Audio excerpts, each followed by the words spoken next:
Guidelines और nation wide DLC campaign 3.0 पर भी एक बुकलेट तैयार की गई है। माननीय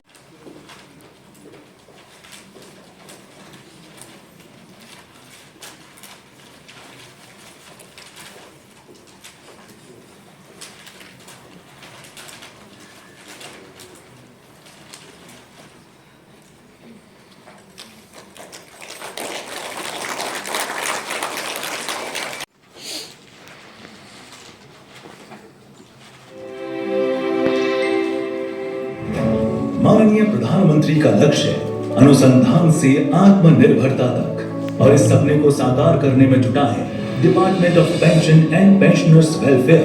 गवर्नेंस में रिफॉर्म, ये हमें विकसित भारत 2047 के सपने के लिए हमने उसको जोर लगा करके आगे बढ़ाना होगा, ताकि सामान्य मानवी के जीवन में अवकाश ही अवकाश पैदा हो, रुकावटें खत्म होती चली जाए। नागरिकों का डिग्निटी ऑफ सिटीजन, नागरिकों के जीवन में सम्मान मिले। डिलीवरी के समय में कभी किसी को ये कहने की नौबत आया ये तो मेरा हक है, मुझे मिला नहीं, उसको खोजना न पड़े। अपने विभिन्न प्रयासों के द्वारा वर्ष 2022 में डिपार्टमेंट ने आरंभ किया राष्ट्रव्यापी डिजिटल लाइफ सर्टिफिकेट यानी डीएलसी कैंपेन। 37 शहरों में डीएलसी कैंप लगाए गए, जहां निर्गत किए गए 1,41,29,489 जीवन प्रमाण पत्र। वहीं फेस ऑथेंटिकेशन टेक्नोलॉजी के द्वारा 3,42,924 डीएलसी जमा कराए गए। वर्ष 2023 राष्ट्रव्यापी डीएलसी 2.0 भी खूब सफल रहा। 100 शहरों में 600 स्थानों पर डिजिटल लाइफ सर्टिफिकेट कैंप लगाए गए। पेंशनर्स की भागीदारी, मीडिया तथा सोशल मीडिया प्रचार और नेशनल डीएलसी पोर्टल की मदद से इस बार कुल 1,47,83,788 जीवन प्रमाण पत्र जारी किए गए। फेस ऑथेंटिकेशन के जरिए 25,41,559 जीवन प्रमाण पत्र जमा हुए और 90 वर्ष से अधिक आयु के 30,500 पेंशन भोगियों के लाइफ सर्टिफिकेट भी इस अभियान के तहत जमा किए गए। और अब साल 2024 में पेंशन विभाग 1 नवंबर 2024 से 30 नवंबर 2024 तक आयोजित करने जा रहा है राष्ट्रव्यापी डिजिटल लाइफ सर्टिफिकेट कैंपेन 3.0। पहले 2 चरणों की सफलता के बाद इस बार का विशेष लक्ष्य है सुदूर क्षेत्रों के पेंशनधारियों को भी राष्ट्रव्यापी कैंपेन का लाभ पहुंचाना, और फेस ऑथेंटिकेशन ऐप के उपयोग को व्यवहारिक बनाना भी राष्ट्रव्यापी डीएलसी 3.0 का प्रमुख लक्ष्य होगा। फलस्वरूप इस बार शहरों की संख्या 800 तथा कुल कैंपों की संख्या 1900 होने वाली है। इस भविष्यदर्शी मुहिम को एक आंदोलन में परिवर्तित करने के लिए UIDAI, ministry of electronics and information technology, 19 pension वितरण बैंक और 57 पेंशनर्स वेलफेयर एसोसिएशन तैयार हैं राष्ट्रव्यापी डीएलसी 3.0 की सफलता में विभाग का साथ देने के लिए। इस कड़ी में इंडिया पोस्ट पेमेंट्स बैंक भी देश के 785 जिलों में कैंप्स लगाने जा रहा है। राष्ट्रव्यापी अभियान में 19 पेंशन वितरण बैंकों द्वारा अधिकृत नोडल ऑफिसर और 57 पेंशनर्स वेलफेयर एसोसिएशन की सशक्त कार्य प्रणाली उपलब्ध होगी पेंशन भोगियों की मदद के लिए। कश्मीर से कन्याकुमारी और गुजरात से उत्तर पूर्व तक पेंशन भोगियों में इस राष्ट्रव्यापी अभियान की जागरूकता के लिए प्रेस इंफॉर्मेशन ब्यूरो, दूरदर्शन और आकाशवाणी की योजनाएं भी पटल पर तत्पर हैं। सोशल मीडिया के आधिकारिक अकाउंट से लगातार जानकारी तथा सुझावों को फॉलोअर्स से साझा किया जा रहा है। जीवन प्रमाण मोबाइल ऐप, जीवन प्रमाण हेल्पलाइन नंबर और नेशनल डीएलसी पोर्टल भी कैंपेन 3.0 को सफलतम बनाने में लगातार कार्यरत हैं। 1.5 करोड़ जीवन प्रमाण पत्र जारी करने के लक्ष्य के साथ राष्ट्रव्यापी डिजिटल लाइफ सर्टिफिकेट कैंपेन 3.0 निसंदेह समस्त देश के पेंशन भोगियों में डिजिटल आत्मनिर्भरता लाने में सक्षम होगा। रिटायर हुए पेंशनरों के प्रति अपने हर संकल्प को पेंशन और पेंशन भोगी कल्याण विभाग अथवा department of pension and pensioners welfare पूरी प्रतिबद्धता के साथ निभाने के लिए तैयार है।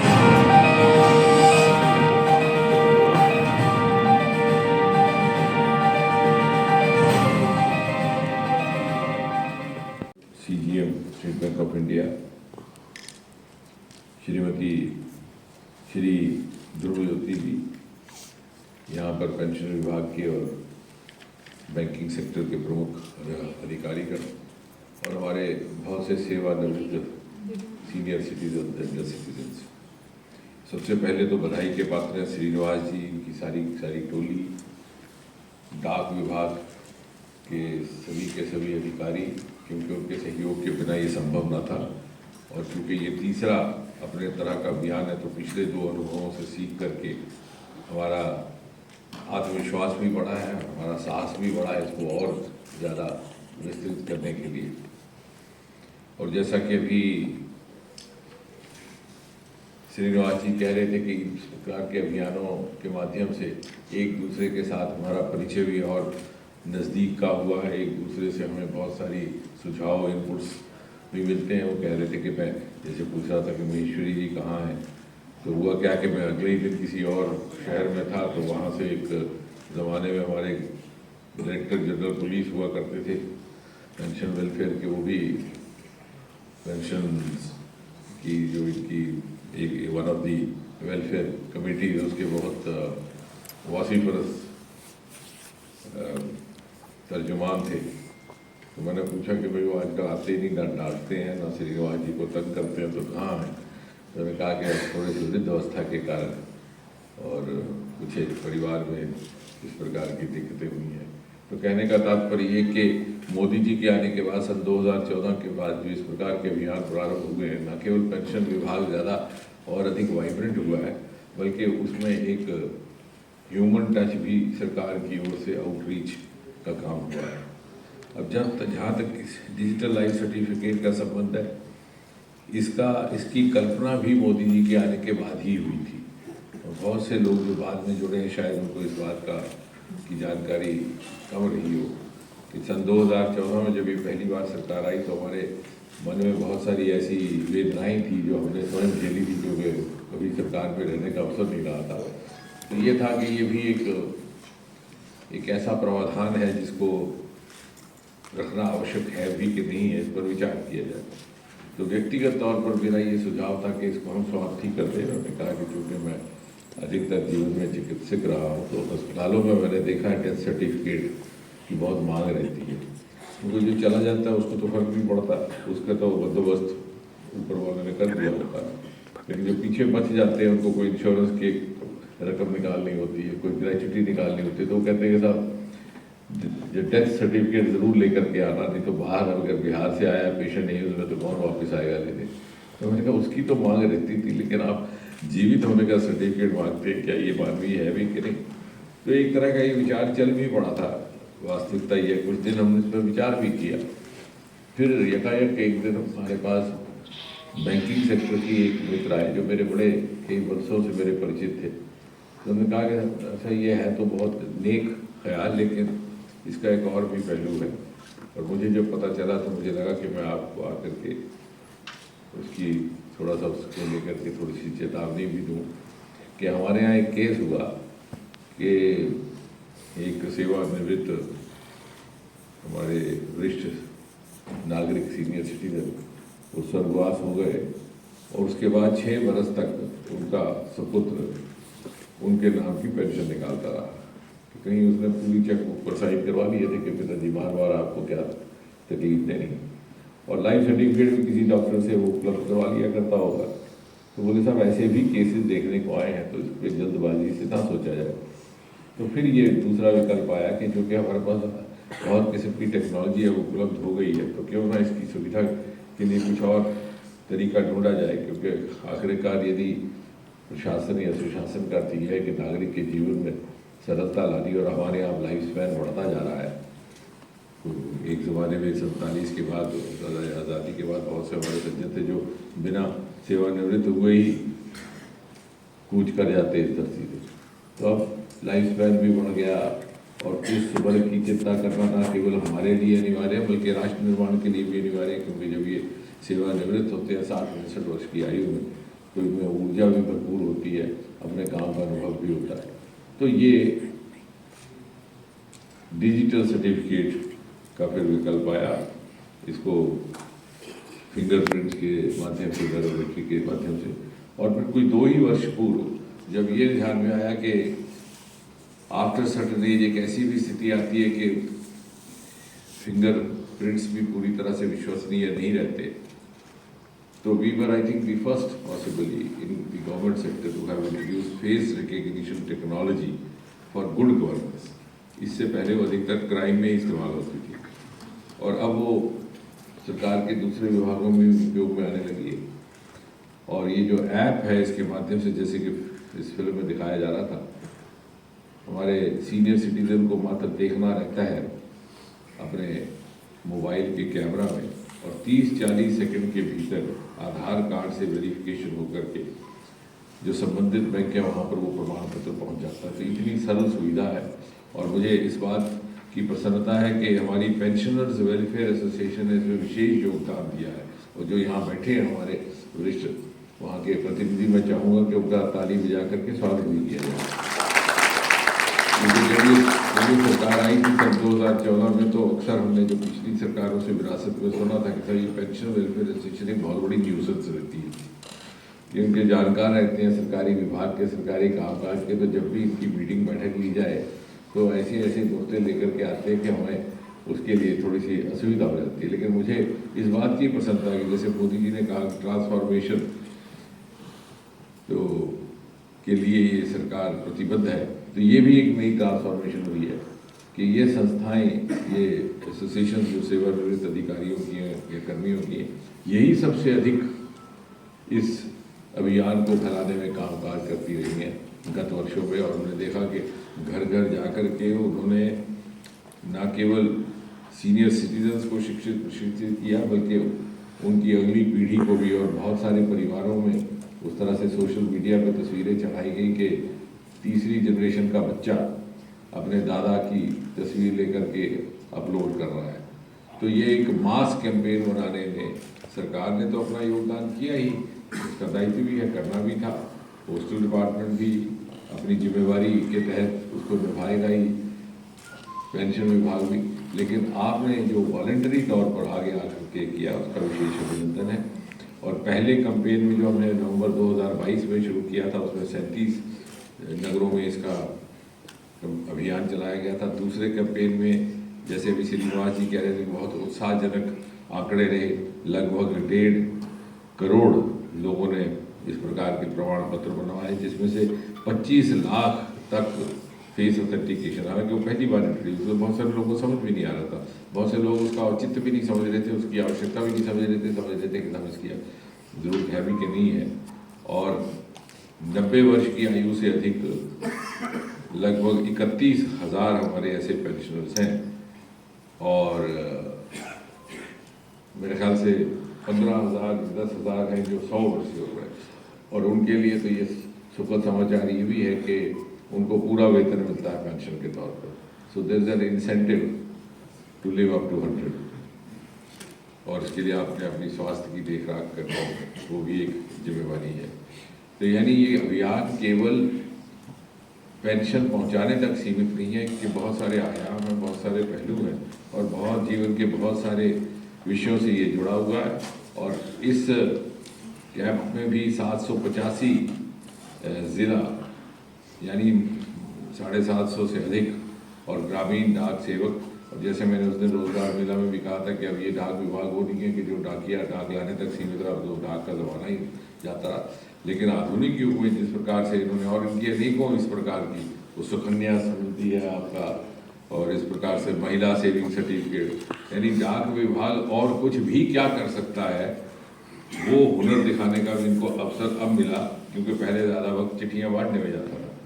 तो मुझे और साथ ही साथ जो प्रधानमंत्री अक्सर ये कहा करते हैं होल ऑफ गवर्नमेंट, तो होल ऑफ गवर्नमेंट अप्रोच का भी एक ये नमूना आपके सामने पेश हुआ है, जो बाकी सबके लिए भी उनके कामकाज में एक उदाहरण का विषय रहेगा। तो इन्हीं चंद शब्दों के साथ हम ये 1 महीने का अभियान संपन्न करेंगे। और मीडिया से मेरा विशेष निवेदन रहेगा कि हम तो कोशिश करेंगे ही, सोशल मीडिया के माध्यम से भी, जिंगल्स के माध्यम से भी, छोटी छोटी वीडियोस भी बनाएंगे। लेकिन सोशल मीडिया ये समझ करके कि कल को वो भी सेवानिवृत्त होने वाले हैं, तो दूसरों के लिए ना सही अपने लिए अगर अभियान को आगे बढ़ाएं तो कल को उनको भी लाभ हो सकता है। तो ये सब सोच करके हम समझें कि हम सब के लिए है। अगर आज काम नहीं आ रहा तो कल आ सकता है। इसलिए हम इसको एक मास कैंपेन जो बन चुका है इसको और व्यापक बनाने में अपनी भूमिका निभाएं, इसी कामना के साथ और इसी निवेदन के साथ बहुत बहुत धन्यवाद। मंच पर स्वागत है सचिव पेंशन आदरणीय श्री वी श्रीनिवास जी, CGDA आदरणीय सुश्री देविका रघुवंशी जी, महानिदेशक डाक सेवाएं आदरणीय श्री संजय शरण जी, ADG PIB आदरणीय सुश्री नानू भसीन जी, संयुक्त सचिव पेंशन आदरणीय श्री ध्रुव ज्योति सेनगुप्ता जी और CGM SPI आदरणीय सुश्री शालिनी कक्कड़ जी। बहुत बहुत स्वागत, हार्दिक अभिनंदन। Nation wide digital life certificate campaign 3.0 के शुभारंभ के लिए इस प्रेस कॉन्फ्रेंस में आप सभी गणमान्य अतिथियों, मीडिया बंधुओं का हार्दिक स्वागत है, अभिनंदन है। आदरणीय सचिव महोदय जी से आग्रह है, कृपया माननीय मंत्री महोदय जी का पारंपरिक स्वागत अभिनंदन करें तुलसी पौधे से।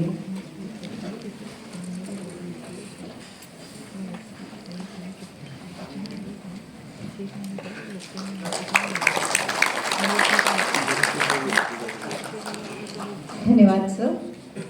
परम माननीय प्रधानमंत्री जी के राष्ट्र प्रथम नागरिक प्रथम दृष्टिकोण के साथ पेंशन भोगियों के डिजिटल सशक्तिकरण की संकल्पना को मूर्त रूप देने के प्रयास में माननीय राज्य मंत्री महोदय जी के दिशा निर्देश में विगत 2 वर्षों के दौरान आयोजित DLC अभियानों की अपार सफलता से प्रेरित होकर विभाग ने राष्ट्रव्यापी DLC अभियान 3.0 का आयोजन किया है।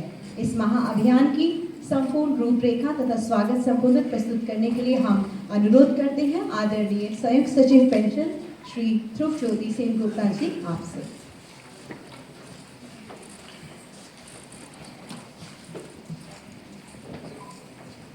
परम आदरणीय डॉक्टर जितेंद्र सिंह जी,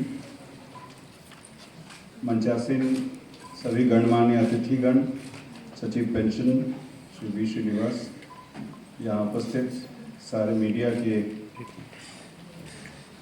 मेंबर्स और हमारे स्टेक होल्डिंग जितने ऑर्गेनाइजेशंस हैं उनके सारे पदाधिकारी, सभी को नमस्कार। DLC कैंपेन 3.0 का ये महायज्ञ उसकी में बांटा है, ईस्ट वेस्ट नॉर्थ साउथ पूरे भारत देश में, जिससे कि हम उन सभी जगहों पे एक कैंप्स ऑर्गेनाइज कर सकें और ये जो नेतृत्व है DOPPW का, इसे हम पुनः आगे लेके जाएं और ज़्यादा से ज़्यादा डिजिटल माध्यम से हम लाइफ सर्टिफिकेट को ले सकें। वैसे तो अन्यथा पहले बैंकों में खूब लाइनें लगा करती थी, फिजिकल मोड में डिजिटल लाइफ सर्टिफिकेट दिए जाते थे, लेकिन पिछले सालों से जब से digital life certificate face authentication आया है, इसमें पुनः ही हमने देखा है कि ज़्यादा से ज़्यादा Respected Honorable Dr. Jitendra Singh Ji, MOS, Personnel, Public Grievance and Pension, Shri V. Srinivas Ji, Secretary Pension, Ms. Devika Ji, CGDA, and Ms. Shalini Kakkar, SBI, and others dignitary on the dais, and all the other guests gathered here, including members of the press. The Department of Post, through its network of more than 1.64 lakh post offices, is playing a significant role in providing citizen-centric services, in this case the DLC, to the people reaching out to the remotest areas. It is the preferred delivery channel for disbursement of government subsidies and pensions directly to beneficiaries through DBT. The postal network is often mobilized for emergency supplies and essential goods delivery. Honorable Minister, Dr. Jitendra Singh Ji, V. Srinivas Ji, Secretary Pension, सभी गणमान्य व्यक्ति, पदासीन गणमान्य व्यक्ति, सभी हमारे media से आए हुए सभी मेंबर्स, हमारे स्टेक होल्डर जो पेंशन एसोसिएशन के मेंबर्स हैं, आज यहाँ आके आपको डिपार्टमेंट ने जो डिफेंस पेंशनर्स के लिए किया है ये बताते हुए मुझे बहुत खुशी है। एंड मैं बहुत श्रीनिवास जी का बहुत धन्यवाद करना चाहूँगी कि उन्होंने मुझे ये मौका दिया यहाँ आने के लिए और आपसे ये इन्फॉर्मेशन साझा करने का अवसर दिया। मैं बताना चाहूँगी कि डिफेंस पेंशन के लिए थोड़ा सा डिफरेंट है, जैसे सिविल पेंशनर्स के अलावा। डिफेंस पेंशन के लिए हमारा अपना एक ऑनलाइन सिस्टम है जिसको हम स्पर्श कहते हैं, system for pension Raksha, system for pension administration Raksha.